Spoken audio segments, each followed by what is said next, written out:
Hi guys, welcome to ICSE thought well by Unacademy. I am Pariksha Jain और आज आप देख सकते हैं मेरे पीछे क्या लिखा हुआ है।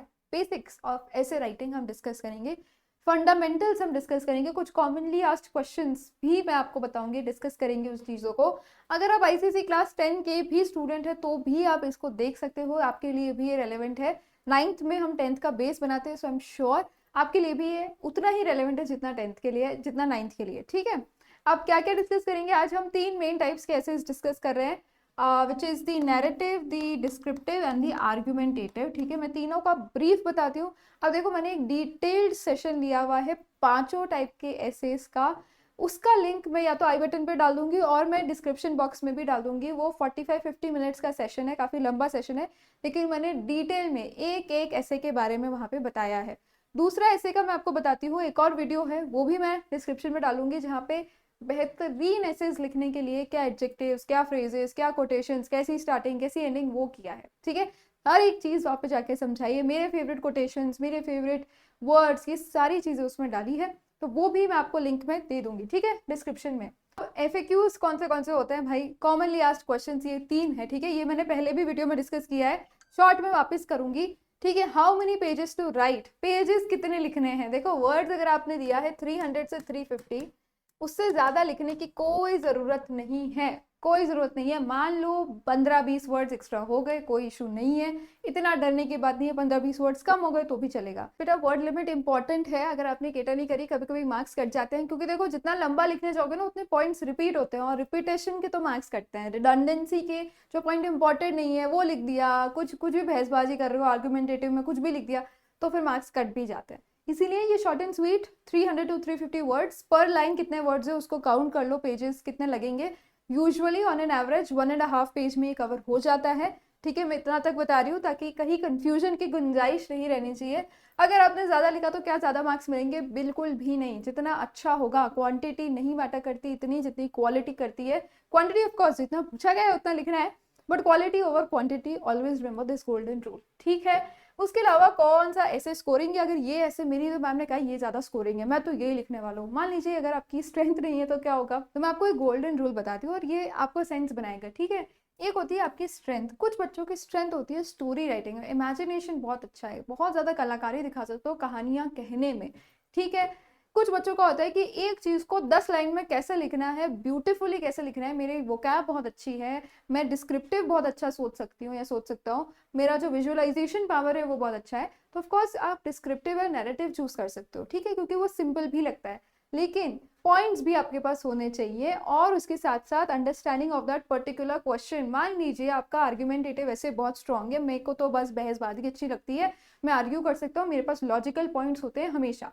अगर आप ऐसा सोचते हो और मान लीजिए ऐसा क्वेश्चन आता है एग्जाम के पेपर में, ऐसा हो भी सकता है, और वो टॉपिक आपके समझ में ही नहीं आ रहा, कॉन्टेक्स्ट ही नहीं है आपकी लाइफ में उस क्वेश्चन का। ठीक है, फैशन डिजाइन भी पूछ लिया, आप हो ही नहीं उस तरह के इंसान। ठीक है, आपका इंटरेस्ट नहीं था, आपने ज्यादा पढ़ाई नहीं करी उस मामले में, इतना ज्यादा अप टू डेट नहीं हो आप इस टॉपिक पे, तो आप अपने ईगो के चक्कर में उसी को वापस पिक थोड़ी करोगे। Even if argumentative essays are your strength, नहीं करोगे ना। इसीलिए बैकअप ऑप्शंस होना जरूरी है। दूसरा, ये हमेशा समझना, ईगो मत रखना, सारे टॉपिक्स अच्छे से रीड करोगे और वो टॉपिक चूज करना जहाँ पे पॉइंट्स भी हैं आपके पास, जहाँ पे आपको लग रहा है कि नहीं यार ये चीज़ सुनी हुई है, इस चीज़ को मैंने फॉलो किया है, ये चीज़ मेरे लाइफ में ज़्यादा रेलेवेंट है, मेरे पास इस चीज़ का एक्सपीरियंस है, मैं लिख सकता हूँ या लिख सकती हूँ। ठीक है, तो प्लीज़ दोनों तीनों चीज़ों का जो एक कॉम्बिनेशन बन के आएगा वो ऐसे आप पिक करोगे। समझ में आई बात? अब मान लीजिए ऐसा है कि दो या तीन एसेज हैं जिसमें मेरी स्ट्रेंथ भी है, ये तीनों जो है वो 2-3 एसेज पे लागू हो रहे हैं, क्वेश्चन पेपर में भी ऐसा ही हुआ, फिर क्या पिक करोगे? फिर ये कह सकते हैं कि अगर सभी में स्ट्रेंथ है तो एक 19-20 का जो फर्क होता है ना, थोड़ा एज किसको मिलता है? आर्गुमेंटेटिव ऐसे को मिलता है, थोड़ा स्कोरिंग ज्यादा हो जाता है, क्योंकि वहां पे आप पॉइंट्स क्लियर क्लियर दिखता है कि बच्चे के पास कंटेंट था। ठीक है, वहां पे थोड़ी रिडंडेंसी का स्कोप कम हो जाता है, इसीलिए आर्गुमेंटेटिव में मार्क्स देने में आसानी रहती है। ठीक है, तो ओनली पिक एन आर्गुमेंटेटिव ऐसे, जिसके बारे में मैं आपको बताऊंगी कि कुछ चीजें जो ध्यान रखनी है वो, but you will only pick it if all of these criteria are met and not because you have heard that it is scoring from so and so person. ठीक है, अब आगे बढ़ते हैं और मैं आपको बताती हूँ तीनों एसेज। अच्छा, ऐसा नहीं है कि मैं दोनों बाकी के नहीं बताऊंगी, अगर आपको चाहिए कमेंट्स में लिख देना, हम उसको भी डिस्कस अच्छे से करेंगे। ठीक है, नैरेटिव ऐसे में सबसे ज्यादा इंपॉर्टेंट, एक एक चीज को मैंने डिटेल में वो 45 मिनट्स के ऐसे में डिस्कस करी, अभी मेरे पास अंडर 20 है, ठीक है, तो मैं थोड़ा सा रश करूंगी इसमें, लेकिन हम चीज़ें इंपॉर्टेंट जो है वो सारी बताती हूँ। सबसे पहले नैरेटिव ऐसे में ना आई से शुरू होता है। अगर ऐसा होता है कि write an account of a project work that was given to you with your friends, ऐसा स्पेसिमेन पेपर में क्वेश्चन पूछा गया है, आपने उसको कैसे, अच्छा क्वेश्चन में ही, ये वाला सेकंड पॉइंट है, क्वेश्चन में ही बहुत चीजें दे रखी होती है, चार चार पार्ट्स में लिखा होता है कि आप अपना एक्सपीरियंस बताओ, अगर कोई इल हो गया है, कोई if somebody fail sick, how was that, how did you tackle that difference, how did you tackle that situation, ठीक है, what was your experience when you finished it, ये सारी चीजें क्वेश्चन में लिखी होती है। बहुत बच्चे पूरा क्वेश्चन पढ़ते नहीं है, एक एक पार्ट लिखा हुआ होता है, अगर वो एक पार्ट भी मिस हो गया तो वही मार्क्स कट हो जाते हैं।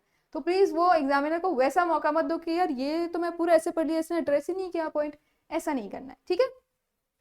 तो फर्स्ट पैराग्राफ में ही मेक श्योर, अगर इसका एक बेस्ट उदाहरण की बेस्ट इसका हैक क्या है, पहले ही पैराग्राफ में एक तो get to the point, don't beat around the bush, ज्यादा गाथाएं नहीं लिखनी है, कथाएं नहीं लिखनी है, सीधा गेट टू द पॉइंट ताकि इजी हो जाए। एटलीस्ट इंट्रोडक्शन लिखना, इंट्रोडक्शन में ही ज्यादा टाइम सोचते सोचते चला जाता है, ठीक है, तो टाइम मैनेजमेंट ही बड़ा इशू आ जाता है।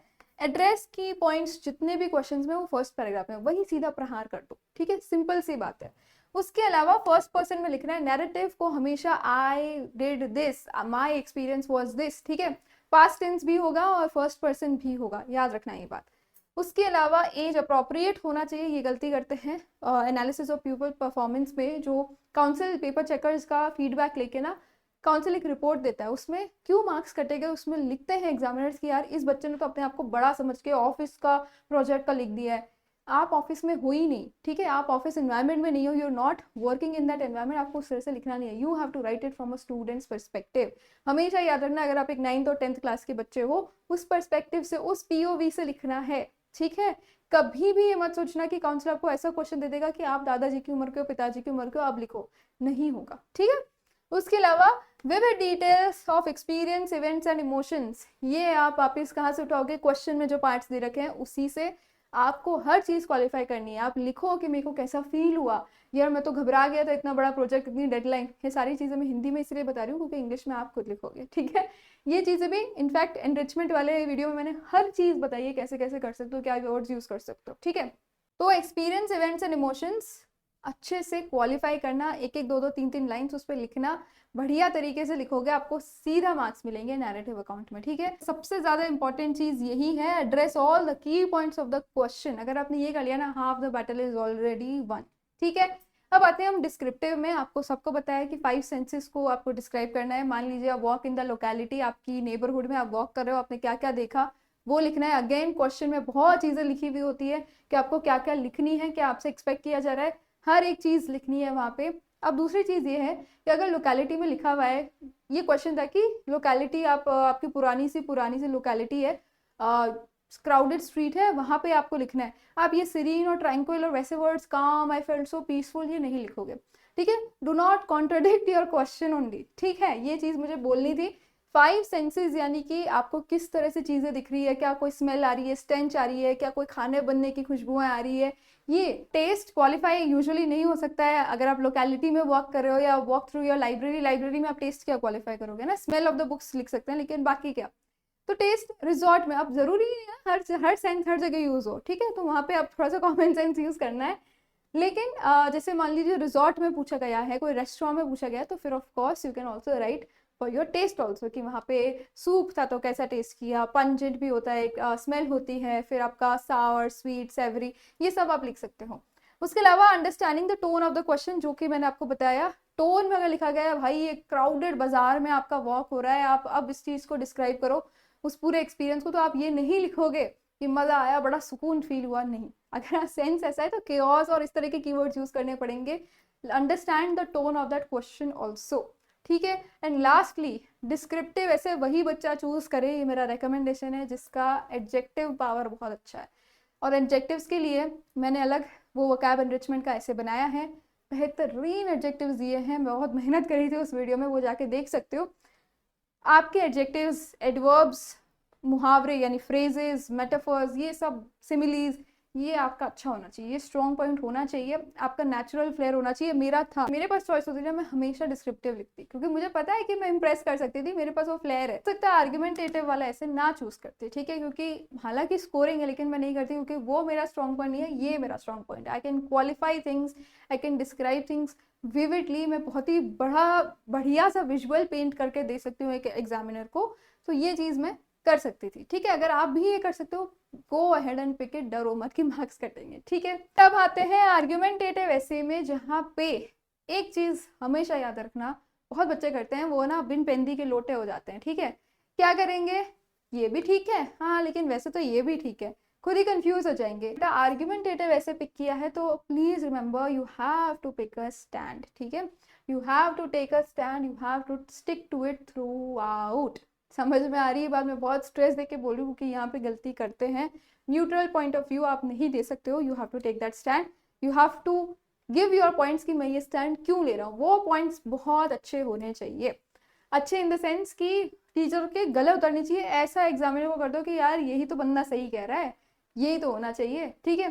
तो ये चीज आपको आनी चाहिए। अब अगर ऐसा क्वेश्चन में आ गया कुछ पेचीदा सा और आपको टॉपिक समझ में नहीं आ रहा, मैं कहूंगी मत पिक करना वरना पॉइंट्स नहीं मिलेंगे।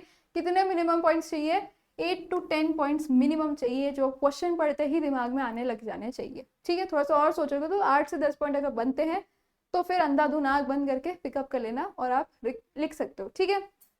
पॉइंट्स कैसे होने चाहिए, मैम आप तो गए लेकिन कुछ कुछ ऐसे वाले आ रहे थे। देखो पॉइंट्स हमेशा लॉजिकल होने चाहिए, आपके लिए नहीं, ओवरऑल, ठीक है। ऑब्जेक्टिवली लॉजिकल पॉइंट्स होने चाहिए, यूनिक पॉइंट्स होने चाहिए, यानी बार बार एक ही एक चीज को नहीं बोलनी है। और तीसरी चीज रेलेवेंट होने चाहिए, ऑफ टॉपिक नहीं हो जाना है कि कुछ भी बोल दिया, ठीक है। तो ये 3 चीजें भी आप आर्ग्यूमेंटेटिव के लिए याद रखोगे। रिमेंबर, इन सबके लिए एक चीज कॉमन है, पूरा क्वेश्चन ढंग से पढ़ना है, क्वेश्चन का एक एक पार्ट आंसर करना है, तो वैसे ही बहुत चीजें सॉल्व हो जाएगी। दूसरी चीज, आपकी ग्रामेटिकल एरर्स बिल्कुल नहीं होना चाहिए, क्वेश्चन का सिंटैक्स नहीं चूज करना चाहिए। जो टेंस में आपको पता है, मैंने आपको बताया जैसे पास्ट टेंस है, मोस्टली पास्ट टेंस में ही लिखना पड़ेगा क्योंकि आप बाद में पूरा एक्सपीरियंस के बाद में चीजें लिख रहे हो, ठीक है। यहाँ पे नहीं, यहाँ पे ऑफकोर्स टेंस चेंज होगा आर्ग्यूमेंटेटिव में, you are using data and facts and all of that, यहाँ पे ऑफकोर्स पास्ट टेंस यूज होगा। तो लैंग्वेज की प्रोफिशिएंसी भी टॉप नॉच होनी चाहिए। ऑफकोर्स आपको ये डाउट आएगा कि मैम ये कैसे किया जाए, ये वाली चीज़ इनफ है या नहीं। एक बेसिक ढांचा मैं आपको बता रही हूँ, स्केलेटन जरूर बना देना। आपको जो रीडिंग टाइम मिलता है ना, उसमें 5 मिनट कोई भी एक अच्छा आपको जो समझ में आ रहा है टॉपिक, उसको पिक करके स्केलेटन बनाना। स्केलेटन यानी एक रफ बॉडी, रफ में आप बना देना कि मैं ये पॉइंट इंक्लूड करूंगा। आर्ग्यूमेंटेटिव लिया तो मेरे पास 10 पॉइंट शॉर्ट हैंड में लिख देना, ठीक है। वहां पे कोई आपका रफ वर्क देखने नहीं जा रहा है, तो वो चीज करना। उसके बाद इंट्रो, बॉडी, कंक्लूजन में पार्ट्स डिवाइड होते हैं। हमेशा हर चीज पैराग्राफ्स में लिखनी है, ग्रामर वो का पूरा ध्यान रखना है। उसके लिए मैं सेशन नीचे पिन कर दूंगी, ठीक है। एंड जितना डिटेल्स दे सको उतना देना, मैं हर चीज के लिए, इनफैक्ट ये तो नोटिस और ईमेल के लिए भी बोलूंगी, डिटेल ओरिएंटेड होना चाहिए। अगर आप डिटेल ओरिएंटेड नहीं हो लाइफ में, तो वैसे ही आधी चीज तो वहां पे सॉल्व नहीं होगी, ठीक है। दूसरी चीज की इंट्रो और कंक्लूजन के लिए आप कोटेशंस यूज कर सकते हो, आप डेटा, एनेक्डोट्स क्या होती है, एनेक्डोट मतलब स्टोरी। आप एक छोटी सी स्टोरी से स्टार्ट कर सकते हो। छोटी स्टोरी यानी कि एक कोई पर्सनल अकाउंट, जैसे कि अगर आप आर्ग्यूमेंटेटिव कर रहे हो पिक और आपको चाहिए कि इंडियन रोड्स के ऊपर है, तो मैं यहाँ पे गया और मैंने तो देखा सारी रोड्स पे कोई इधर चिल्ला रहा है, किसी का कोई एक्सीडेंट हो गया, हॉन्किंग चालू है, ट्रैफिक सिग्नल्स वर्क नहीं कर रहे। तो आप थोड़ा सा स्टोरी पेंट कर दो और फिर अपने पॉइंट पे आ सकते हो, ठीक है। तो ये वाली चीज है। डेटा और फैक्ट से भी, अगर आपके पास कोई अच्छा डेटा या फैक्ट है, यूनिवर्सल कोई ऐसा अच्छा वाला फैक्ट है, तो आप उसको भी यूज कर सकते हो, ठीक है। तो ये चीजें हैं। कोट अगर करना है तो राइट फैक्ट और फिगर करना, बुद्धू मत बना देना कि फैक्ट और उसके नाम पे कुछ भी डाल दिया, ठीक है, वो चीज गलत हो जाती है। ये चीज आपने बेसिक स्केलेटन बना दिया, उसके बाद एक तो एनरिचमेंट का ऐसे देखना है टू इम्प्रूव इट, उसके अलावा प्रैक्टिस करते रहो। मैं कुछ सेशंस में अपने प्लेटफॉर्म पे लूंगी, फ्री ऑफ कॉस्ट लूंगी, ताकि आपको और थोड़ा सा फीडबैक दे सकूं, पर्सनलाइज्ड फीडबैक दे सकूं। तीसरी चीज होती है रीडिंग एडिटोरियल्स यानी देखो टाइम्स ऑफ इंडिया में, मैंने कल अपने लाइव में भी बताया था किस तरफ आता है editorial. I don't know if you can see it, but ये जो पार्ट होता है ना, ये है एडिटोरियल। द हिंदू में इस तरफ कहीं आता है। एडिटोरियल्स आपको पढ़ने ही पढ़ने हैं। अगर मान लीजिए घर में न्यूज़पेपर नहीं है तो आप सब्सक्राइब भी कर सकते हो, ई न्यूज़पेपर्स भी आते हैं, सेम वर्जन होता है इन डिजिटल फॉर्मेट, ठीक है। यहाँ पे एडिटोरियल प्रिंट होता है, एटलीस्ट इतना सही पढ़ लोगे, ये होगा हार्डली 200 वर्ड्स का, 300 वर्ड्स का, ठीक है, इतना ही पढ़ लोगे तो आपके लिए रोज की डेली ग्रामर और वोकैब और इंग्लिश लैंग्वेज की प्रैक्टिस हो जाएगी। इनफैक्ट फैक्ट्स एंड फिगर्स भी आपको अच्छे से समझ में आएंगे, जीके भी स्ट्रांग हो जाएगी। सिर्फ और सिर्फ एडिटोरियल रोज पढ़ना है, ठीक है। उसके अलावा मैं जब भी पोल क्विज लूँ, मैं वोकैब की पोल क्विज नेक्स्ट वीक अलाइन कर दूंगी, फ्री होगी, आप सब आ सकते हैं, अच्छी वोकैब सीखेंगे, आपके मार्क्स आएंगे। एंड वोकैबलरी में मैं कोशिश करूंगी कि अच्छे एडजेक्टिव्स जो आपके लिए रेलिवेंट भी हो वो यूज करा जाए, ठीक है। This is true for 9, 10, in fact ISC 11 and 12 में भी मैं यही करने वाली हूँ, कॉमन रखेंगे, ताकि वोकैब तो यार ग्रामर वोकैब सबकी अच्छी होनी चाहिए, मेरा मानना है। आज के टाइम पे इंग्लिश इंपॉर्टेंट है, राइटिंग हर जगह काम आती है, हर एग्जाम में इंग्लिश काम आ रही पूछी जा रही है, तो हमें ये चीज़ क्लियर करनी चाहिए, ठीक है। और कोई भी डाउट्स हो बेटा तो आप कमेंट सेक्शन में ज़रूर लिखना, फीडबैक देना कैसा लगा। अगर आपको हेल्पफुल लग रहा है ये सब कुछ जो अंडर 20 मिनट्स के सेशन चल रहे तो इस सेशन को लाइक कर देना, हमें पता चलेगा। And I will see you very very soon in the next session. Till then keep learning, be kind, thank you.